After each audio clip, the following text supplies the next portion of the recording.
Hello everybody. I hope you all are doing well. आप सभी लोग स्वस्थ होंगे और अपनी फैमिली और पढ़ाई का ध्यान अच्छे से रख रहे होंगे। मेरा मोटिव है कि मैं एक हिस्टोग्राफी की सीरीज चलाऊं, क्योंकि ड्यूरिंग माय टाइम जब मैं प्रिपरेशन कर रही थी तो मैंने पाया कि हिस्टोग्राफी जो आपकी यूनिट है, यूनिट 10, उसमें बहुत कम कंटेंट क्या है हमें मिलता है। लेकिन हिस्टोग्राफी भले ही आपके नेट है या सेट एग्ज़ाम में उसकी वेटेज उतनी ज़्यादा नहीं रहती, 5 से 6 क्वेश्चंस रहते हैं, लेकिन आपको अंडरस्टैंडिंग होना बहुत ज़रूरी है हिस्टोग्राफी पे। हिस्ट्री की राइटिंग कैसे की जाती है, क्या मेथड्स है, क्या अप्रोचेज आई है, और डिफरेंट जो स्कॉलर्स हैं उनका क्या कंट्रीब्यूशन रहा है हिस्ट्री राइटिंग में। तो यहाँ पे हम क्या है एक अप्रोच की बात करेंगे। सवल्टन पर्सपेक्टिव ऑफ हिस्टोग्राफी, जो सवल्टन अप्रोच है उसकी अपने आप में क्या है, हिस्ट्री राइटिंग किस तरह की है, मतलब वो किस तरह की हिस्ट्री राइटिंग की बात करते हैं। तो if you going back to in your school time, तो आप देखेंगे कि यार स्कूल में हमें ये लगता था कि हिस्ट्री क्या है। हिस्ट्री एक ऐसा सब्जेक्ट है जिसमें हम राजाओं के बारे में पढ़ते हैं, रानियों के बारे में पढ़ते हैं, लड़ाइयों के बारे में पढ़ते हैं, ठीक है। और हम क्या है ये देखते हैं कि कौन सी लड़ाई लड़ी गई, क्या इवेंट हुए, कितने सैनिक मारे गए। तो इन अ वेरी कंसाइजली हम क्या समझते थे कि यार पॉलिटिकल हिस्ट्री जो है, ठीक है, या फिर हम डायनेस्टिक हिस्ट्री जो होती है उसके बारे में पढ़ना ही क्या है, इतिहास है, ठीक है। और ये गलत पर्सपेक्टिव हमारे मन में बैठ गया था हिस्ट्री को लेकर। अब हम देखते हैं कि हिस्ट्री के स्कोप का जिस तरह से डेवलपमेंट हुआ, एरिया का एक्सपेंशन हुआ, उसमें सवल्टन जो हिस्टोरियंस है उन्होंने क्या कंट्रीब्यूशन निभाया। अब देखिए यहाँ पे थोड़ा मैं शॉर्ट में आपको बता दूँ इससे पहले कि हम थोड़ा आगे बढ़ें। 20th सेंचुरी के लास्ट डिकेड में हम देखते हैं कि 90, 80 और 99 में, ठीक है, 90s में हिस्टोरियंस की एक ऐसी लॉबी तैयार होती है, या एकेडमिशियन की एक ऐसी लॉबी तैयार होती है जो इस बात पे एग्री नहीं करती है कि हिस्ट्री की राइटिंग और हिस्ट्री को जिस तरह से पढ़ाया जा रहा है वो एक सही तरीका है। या हम कहें उनका आर्गुमेंट था कि आज तक की हिस्ट्री जो लिखी गई है, ठीक है, वर्ल्ड वाइड और चाहे इंडिया के कॉन्टेक्स्ट में हो, वो एलिट सेंट्रिक है। मतलब वो अभिजात वर्ग को ही क्या है अध्ययन का विषय बनाती है। जो अभिजात आपका वर्ग है उसको ही इसमें पढ़ा जाता है, और जो आपके अदर क्लासेस है, ठीक है, और जो आपके अदर कास्ट और आपका क्या है जो मार्जिनल ग्रुप है, उनके बारे में हिस्ट्री में किसी तरह की राइटिंग्स क्या है नहीं मिलती है। तो इस विचारधारा को आधार मानकर क्या है कुछ जो हिस्टोरियंस थे वो आगे आते हैं, और वो क्या है हिस्ट्री की राइटिंग्स और हिस्ट्री के जो एरिया है उसको एक्सपेंड करते हैं। अब आपको क्या करना है कि आप अपना पेन और कॉपी लेकर बैठे, और जो यहाँ पे मैंने हाईलाइट किए हुए जो मेरे वर्ड्स है, ठीक है, कीवर्ड्स है, उनको आधार बनाकर आपको नोट्स तैयार करने हैं, ठीक है। अब देखिए सवल्टन, आपको ये शब्द आ रहा है यार, सवल्टन, ठीक है। सवल्टन सवल्टन जो है, इस शब्द का सबसे पहले जो यूज़ है वो एंटोनियो ग्राम्शी, एक मार्क्सिस्ट राइटर थे, एक हिस्टोरियन थे अपने आप में, ठीक है। और उन्होंने इसका यूज़ किया था, ठीक है, किन के लिए, जो आपके मार्जिनल ग्रुप्स होते हैं, जो आपके हाशिए पे लोग होते हैं, या फिर हम कहें जो आपके एक्सप्लॉइटेड क्लासेस होती है, या कईयों बार उनको क्या है हम बोल देते हैं सेकंड सिटीजन का नाम दिया जाता है, ठीक है। अब इनमें कौन थे, इनमें थे आपके मार्जिनल ग्रुप पे उन्होंने बात की। उन्होंने कहा कि हिस्ट्री का पार्ट सिर्फ आपके अभिजात जो क्लासेस होती है, जो आपकी एलिट क्लासेस होती है, उसके बारे में ही पढ़ना क्या है, इतिहास नहीं होता। राजाओं के बारे में पढ़ना क्या है, इतिहास नहीं है, बल्कि समाज में रहने वाले उस तबके के बारे में पढ़ना भी क्या है, एक इतिहास का हिस्सा रहता है। और उन्होंने ये जानने की कोशिश की कि इतिहास में किसानों की, मजदूरों की या कामगारों की और जो आपकी लोअर क्लासेस थी या कास्ट थी उनका कंट्रीब्यूशन कैसा रहा। उन्होंने क्या है, देखो, मार्जिनल क्लासेस की बात की और उनका क्या कंट्रीब्यूशन रहा है इतिहास में, इतिहास की धारा को बदलने में उनका क्या योगदान है, उसके बारे में क्या है उन्होंने बात की। अब उन्होंने जो इससे पहले क्या एक आर्गुमेंट दिया कि आज तक की जो हिस्ट्री राइटिंग है ना वो एलिट जो डोमिनेटेड है, ठीक है, आपके एलिट सेंट्रिक है, मतलब अभिजात वर्गों को ज़्यादा पढ़ा गया है और जो मार्जिनल क्लासेस को है उसको नेग्लेक्ट किया गया है, ठीक है। और ये जो शब्द है सबसे पहले आपको रखना है याद, वो यूज़ किया गया है एंटोनियो ग्राम्शी द्वारा, ठीक है। उन्होंने बात की कि जो हेजेमनिक पावर्स होती है, जो आपके पावर होती है, जो हेजेमनी होती है वो एलिट क्लास के पास होती है और इसमें मार्जिनल क्लास को पार्टिसिपेशन नहीं दिया जाता, ठीक है। अब इंडिया के कॉन्टेक्स्ट में जानने की बात करते हैं कि इंडिया के कॉन्टेक्स्ट में आपके सबाल्टर्न हिस्टोरियोग्राफी कैसे काम करती है। तो एक हिस्टोरियन हुए हैं रंजीत गुहा, नाम याद रखिएगा कौन है, रंजीत गुहा, आर जी, ठीक है, आर जी, ओ जी नहीं है, आर जी है, ठीक है। तो रंजीत गुहा क्या है, उन्होंने सबसे पहले क्या है इंडियन हिस्ट्री को सबाल्टर्न पर्सपेक्टिव से पढ़ने की कोशिश की और उन्होंने वॉल्यूम ऑफ सीरीज निकाली जिसमें क्या है मार्जिनल ग्रुप को स्टडी किया गया, उनके कंट्रीब्यूशन को, उनके रोल को, उनकी पार्टिसिपेशन क्या रही, ठीक है। रंजीत गुहा आर्गुमेंट देते हैं नेशनलिज्म पर, ठीक है, नेशनल मूवमेंट पर, कि इंडिया में नेशनलिज्म और नेशनल मूवमेंट की जब हम हिस्टोग्राफी को देखते हैं तो ये पाया जाता है कि यार इसमें जो एलिट क्लासेस है, ठीक है, और जो एलिट लीडर्स है उनके कंट्रीब्यूशन को ही क्या है आपके बताया गया है। जबकि नेशनल मूवमेंट में क्या है जो मार्जिनल क्लासेस थी उन्होंने भी बढ़ चढ़कर भाग लिया था। तो कहते हैं कि आपका जो नेशनलिज्म है वो सिर्फ आपके लीडर्स की देन नहीं है, जो मार्जिनल ग्रुप्स है उनका अपना नेचर था, ठीक है, कि वो किस तरह से नेशनल मूवमेंट में पार्टिसिपेट करते हैं। दूसरी बात वो कहते हैं जो कांग्रेस है, ठीक है, वो कैसे डिफरेंट थी आपके जो मार्जिनल ग्रुप थी उनकी लीडरशिप से, ठीक है। अब ये एक बहुत बड़ा आर्ग्यूमेंट है, इसको मैं बाद में बताऊंगी कि रंजीत गुहा क्या कहते हैं, ठीक है। यहाँ पे हमें क्या है, क्योंकि हम एग्जाम ओरिएंटेड क्या है अपना चाह रहे हैं कि हमारा एग्जाम ओरिएंटेड हमारी ये सीरीज रहे, तो इसमें हम की पॉइंट्स और कीज जो की आर्ग्यूमेंट है उस पर बात करेंगे, राइट। ये देखिए आपको क्या याद रखना है कि सबाल्टर्न जो आपका वर्ड है वो सबसे पहले किसने यूज किया, ग्राम्शी ने, ठीक है। एंड इंडिया के कॉन्टेक्स्ट में क्या किसने किया, आरजी, आरजी मतलब रंजीत गुहा, ठीक है। कब क्या भाई, इन 1980, ठीक है, ओके। अब देखिए, अब हिस्ट्री जब आप बोलते हो कि सबाल्टर्न हिस्टोग्राफी, तो इसको कैसे लेना आपने, हिस्ट्री फ्रॉम दी बिलो, ठीक है, हिस्ट्री फ्रॉम दी बिलो, ठीक है, मतलब नीचे से इतिहास सीखना है, मतलब नीचे जो लोग रहते हैं उनका इतिहास सीखना है, ठीक है। अब इसके लिए क्या क्या टर्म यूज की जाती है, ग्रास रूट हिस्ट्री, ठीक है। कई बार क्या है आपके इसमें आपके स्टेटमेंट में ये एक टर्म आ जाएगी कि ग्रास रूट हिस्ट्री की वो बात करते हैं और इनका क्या है आपका रंजीत गुहा का नाम दे दिया जाएगा, ठीक है। अब देखिए इनके में क्या क्या टर्म यूज हुई, history from the below, grass root history, history of common people, history people's history and history of everyday life, की हर रोज का जो घटनाएं हैं वो इतिहास का पार्ट होती है, ठीक है। अब जैसे कि मैंने बात की कि पॉलिटिकल हिस्ट्री को नेग्लेक्ट करने की बात करते हैं कि ऐसा नहीं है कि एक राजनीतिक इतिहास ही क्या है इतिहास का हिस्सा होता है, कुछ सामाजिक इतिहास होता है, आर्थिक इतिहास होता है, ठीक है, अलग अलग क्लासेस है उनके कंट्रीब्यूशन को हम देखते हैं, ठीक है, उस तरह से वो बात करते हैं, ठीक है। अब हम देखते हैं कि यार ये वही चीज़ें हैं कि आपके जैसे हमने बात की कि आपके जो सबाल्टर्न आपकी क्लासेस है, wait for a minute I choose pen, ठीक है, ओके। तो यार ये बात करते हैं कि यार जो आपका देखिए कौन सी क्लासेस है भाई, विमेन है, हिस्ट्री का हिस्सा है, ठीक है, वर्किंग क्लासेस है, वर्कर्स है, पीजेंट्स है, एंड माइनॉरिटी में जो ग्रुप्स है, ठीक है, माइनॉरिटी के जो रिलीजन है, ठीक है।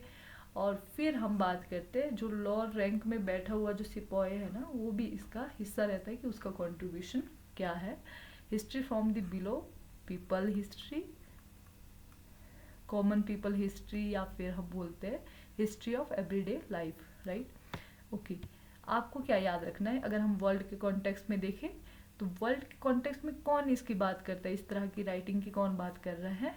तो देखिए, सबसे पहले 18वीं सेंचुरी में जब आपका फ्रेंच रिवॉल्यूशन होता है तो कुछ मार्क्सिस्ट हिस्टोरियंस उभर कर आते हैं जो इस पे बात करते हैं कि यार जो आपके फ्रेंच रिवॉल्यूशन में जो मोनार्की को सेटबैक मिला, वो रीज़न ये था कि जो लॉर्ड स्टेटा था उनका पार्टिसिपेशन क्या है बहुत ज़्यादा मात्रा में था, और उन्होंने क्या है मोनार्की को घुटने टेकने पर मजबूर किया। तो इस पे मार्क्सिस्ट जो हिस्टोरियंस हैं इनके नाम याद रखने हैं आपने। ये कॉमन पीपल की हिस्ट्री की बात करते हैं, E.P. Thompson, right, Eric Hobsbawm और क्रिस्टोफर हिल, इनके नाम याद रख लीजिए प्लीज़, ठीक है?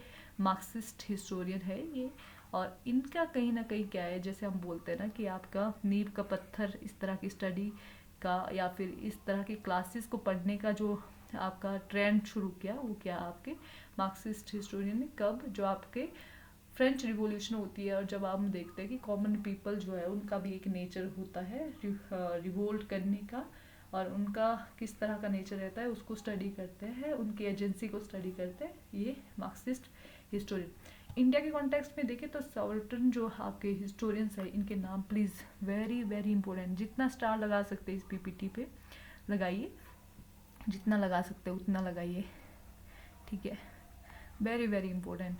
अब मैंने कहा कि इंडिया के कॉन्टेक्स्ट में हम 1980 में देखते हैं कि एक आरजी आते हैं, मतलब रंजीत गुहा, और वो बात करते हैं कि नेशनल मूवमेंट को आज तक हमने जो पढ़ा, ठीक है, तो एलिट सेंट्रिक है। हम ये देखते हैं कि गांधी जी का रोल क्या है, ठीक है, सुभाष चंद्र बोस का रोल क्या है, भगत सिंह का रोल क्या है, और आपके अदर्स लीडर का रोल किस तरह का है, लेकिन हम ये भूल जाते हैं कि जो आपके मार्जिनल ग्रुप है उनका रोल किस तरह का रहा है, और दूसरी चीज़ उनकी खुद की लीडरशिप है, उनकी खुद की एजेंसी है, जिस तरह से वो काम करते हैं, एंड वो अपने आप में उनका नेचर क्या है, अपने आप में वॉलेंट होता है, मतलब वो आपके खूनी संघर्ष में यकीन करते हैं, और इस तरह से वो बात करते हैं। तो आपको देखना है कि कौन कौन इस आपके स्कूल से, जो सवल्टन स्कूल ऑफ हिस्टोग्राफी है उससे कौन रिलेट करता है। याद कर लीजिए रंजीत गुहा, आप ऐसे भी कर लीजिए रंजीत गुहा रामचंद्र गुहा, ठीक है? रंजीत गुहा रामचंद्र गुहा, दो तो गुहा साहब है, ठीक है? शाहिद अमीन है, डेविड हार्डिमन है, राइट, ज्ञानेंद्र पांडे है, पार्थ चटर्जी और दीपेश चक्रवर्ती, राइट। और फिर आपको रखना है याद गौतम भद्रा, सुमित सरकार की तो बुक्स भी आप पढ़ते होंगे, मॉडर्न इंडिया करके है, तनिका सरकार, अरविंद एन दास और डेविड अर्नोल्ड। तो डेविड से याद रखिए डेविड हार्डिमन और डेविड अर्नोल्ड, राइट। इस तरह से क्या है, ये जो सारे हिस्टोरियंस हैं वो किस स्कूल से बिलोंग करते हैं। कई बार क्वेश्चन आ जाता है नॉर्मल सेट में, इस तरह के क्वेश्चन, डायरेक्ट क्वेश्चन की संभावना रहती है। इसमें आपने देखना है कि कौन से ये जो आपके हिस्टोरियंस है ये आपके संबंधित है किस स्कूल से, सवल्टन स्कूल से। अब जो बहुत इससे जिनकी राइटिंग्स जो है, इनकी राइटिंग्स किस तरह की है, जो ये सवल्टन हिस्टोरियन है उनकी क्या राइटिंग है, सीधा आपको क्वेश्चन आ जाएगा। प्लीज़ ये 2 पीपीटीज़ आपको याद रखनी है, ठीक है? 2 से 3 पीपीटीज़ है, ज़्यादा नहीं है। इसको बार बार रिवाइज कीजिए। यहाँ पे आपको क्या है, जो आपका नेट का पेपर होगा यहाँ डायरेक्ट क्वेश्चन बन जाएगा, नेट है, सेट है, और इवन के आपके जो कॉलेज कैडर के एग्ज़ाम होते हैं, ठीक है, जो आपके डिफरेंट स्टेट के कमीशन ऑर्गेनाइज करवाता है, डायरेक्ट क्वेश्चन बन जाता है। अब ये देखिए आप, ये तो आपके नेट का क्वेश्चन क्या है, रिपीट होता रहता है, ठीक है, कि ये बुक किसकी है। लेकिन एक बार क्या है, 2019 में आपके हिमाचल सेट में हिमाचल प्रदेश सेट में आपके ये क्वेश्चन पूछ लिया था कि ये बुक बताइए, रीथिंकिंग वर्किंग क्लासेस हिस्ट्री। जो वर्किंग क्लासेस की हिस्ट्री है उस पर बंगाल में 1890 से लेकर 1940 तक ये बुक किसकी है, तो दीपेश चक्रवर्ती। तो दीपेश चक्रवर्ती आप निमोनिक्स बना लीजिए या बार बार पढ़िए, ये बुक तो आपको याद रहेगा, ठीक है? ये देखिए, elementary aspect of peasant insurgency in colonial India, ठीक है? एलिमेंट्री एस्पेक्ट, पीजेंट पे बात हो रही है, और एलिमेंट्री मतलब जो आरंभिक होते हैं, तो आरंभ किसने किया है? रंजीत गुहा ने। किसका? सबल्टन स्कूल का। तो elementary aspect of peasant insurgency in colonial India, ये किसकी बुक है? रंजीत गुहा की। गांधी एज महात्मा, गांधी एज महात्मा किसकी? शाहिद अमीन की। ठीक है। फिर आप देखिए peasant revolt and Indian nationalism in 1919 to 2022, right. तो इसमें अवध में जो है आपका नेशनल मूवमेंट जब चला था, आपका खिलाफत मूवमेंट चला था या नॉन कॉपरेशन मूवमेंट चला था, तो आपके अवध वाले रीजन में पीजेंट मूवमेंट पहले ही क्या है, जो पीजेंट रिवोल्ट्स थे वो चले हुए थे, और इस पे बात की है ज्ञानेंद्र पांडे ने। ठीक है। फिर आपका ये forestry and social protest in British Kumaon, ये किसकी है? रामचंद्र गुहा की।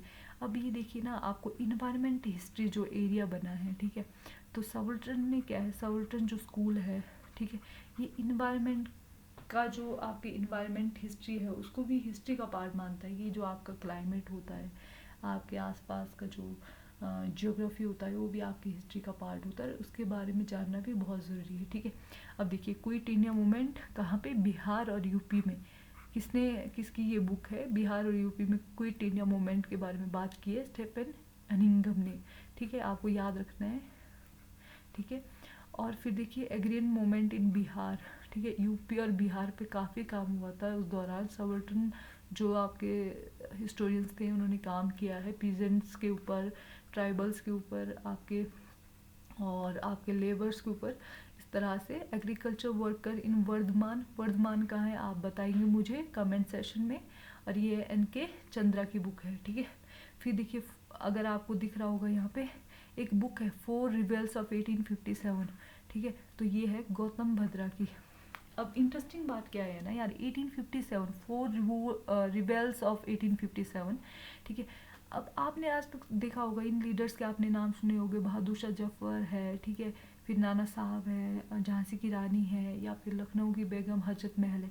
लेकिन ये बात करते हैं कि कुछ कुछ ऐसे भी लीडर थे जिन्होंने क्या है, आपको ये लगता है कि वो सेकंड नंबर पे है, लेकिन उनका रोल क्या है उनसे ज़्यादा प्रभावी रहा है। ठीक है। इस पे वो बात करते हैं गौतम भद्रा। अब एक इंटरेस्टिंग बुक और है आपके पास, ठीक है, आपने नाम सुना होगा पार्थ चटर्जी।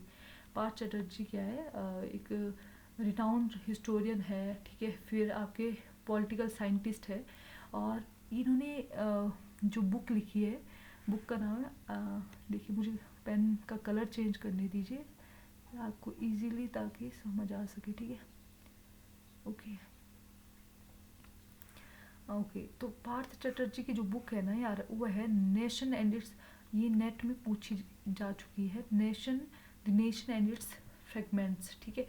फिर nationalist thought and colonial world, ये किसकी बुक है? पार्थ चटर्जी की। ये मैं पहले ही बता चुकी हूँ, elementary aspect of peasant insurgency in colonial India, ये है आपकी रंजीत गुहा की। गांधी एज अ महात्मा, शाहिद अमीन की। The Devi movement in south Gujarat, very very important, Devi movement in south Gujarat, ये है डेविड हार्डिमन की।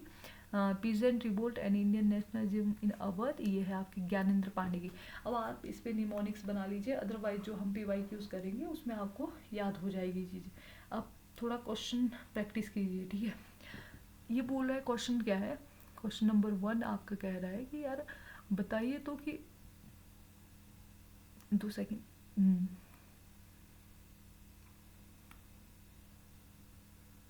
ओके, क्वेश्चन क्या बोल रहा है कि who argue that popular perception of Mahatma Gandhi in Gorakhpur district, Gorakhpur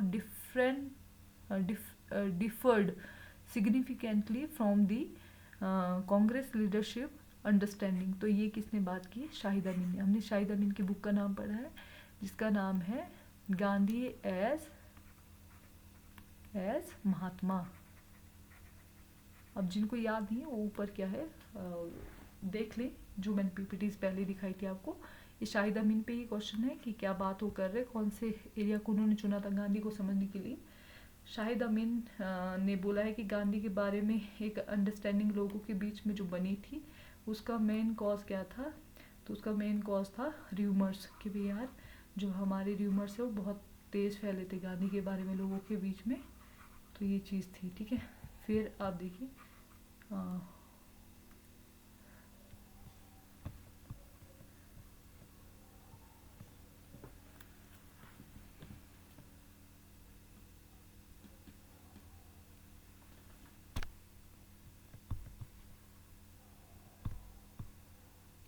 wait, ये हैंग हो गया है शायद।